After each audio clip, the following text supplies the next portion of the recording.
Assalamualaikum warahmatullahi wabarakatuh.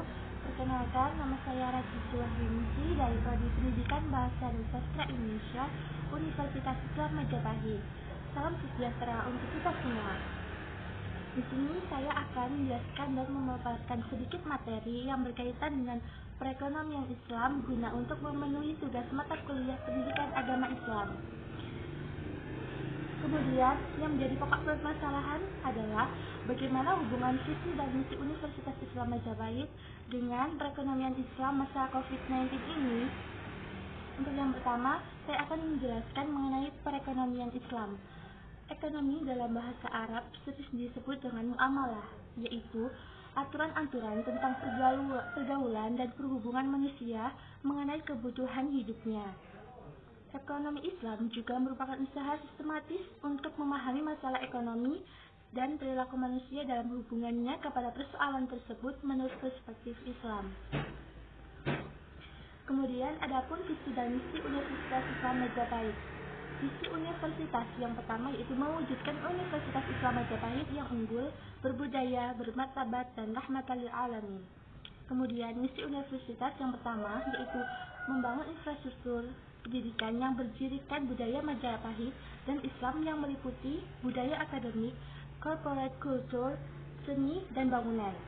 Dan yang kedua, mengembangkan keunggulan pendidikan, tenaga kependidikan, akademik, proses pembelajaran, sarana dan prasarana, dan lulusan. Kemudian yang ketiga, menghasilkan kinerja tridharma perguruan tinggi yang berkontribusi terhadap kemajuan peradaban dan kelestarian kehidupan.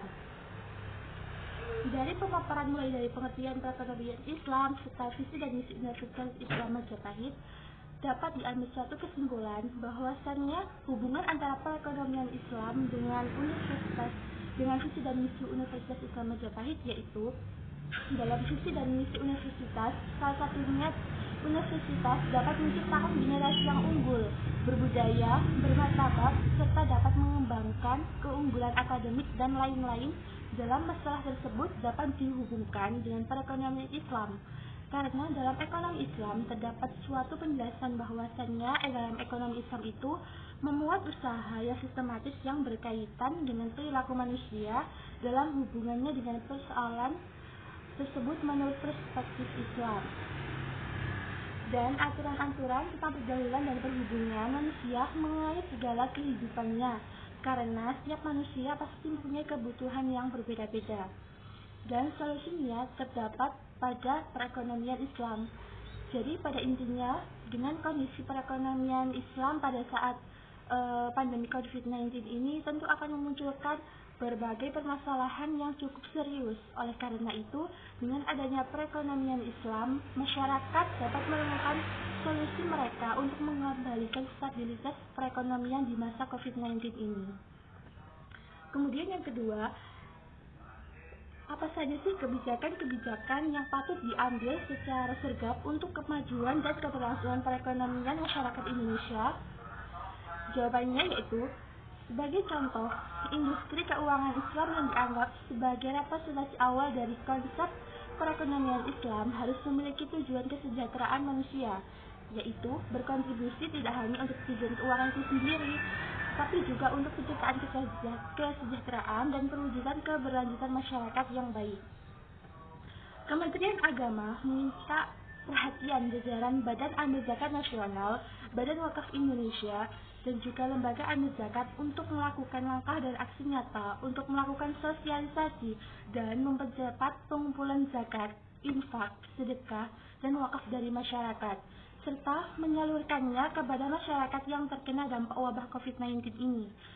Dalam model pengelolaan zakat, infak, dan sedekah berbasis wilayah, fokus utama ditekankan pada penguatan aktivitas pengelolaan dan kolaborasi sosial, terutama pada level RT, RW, dan masjid yang dikoordinasi intensif pada level kelurahan atau desa, secara integratif dengan gugus tugas pemerintah dalam penanggulangan dampak COVID-19. Itulah sebagian kebijakan yang harus diambil dan langkah-langkah yang harus dilakukan pada sektor keuangan komersial pasca COVID-19 ini. Mengembangkan sektor real merespon dampak COVID-19 pada sektor real, langkah-langkah utama Yang harus dilakukan meliputi 3 hal, yaitu peningkatan perilaku bisnis, berwawasan kesehatan, peningkatan rantai nilai halal, dan juga peningkatan digitalisasi bisnis. Demikian pemaparan dan penjelasan tentang perekonomian Islam yang dihubungkan dengan visi dan misi Universitas Islam Majapahit, serta cara penanggulangan dan solusi perekonomian Islam pada masa pandemi COVID-19. Sekian dari saya, mohon maaf apabila ada kata-kata dan perbuatan. Terima kasih. Wassalamualaikum warahmatullahi wabarakatuh.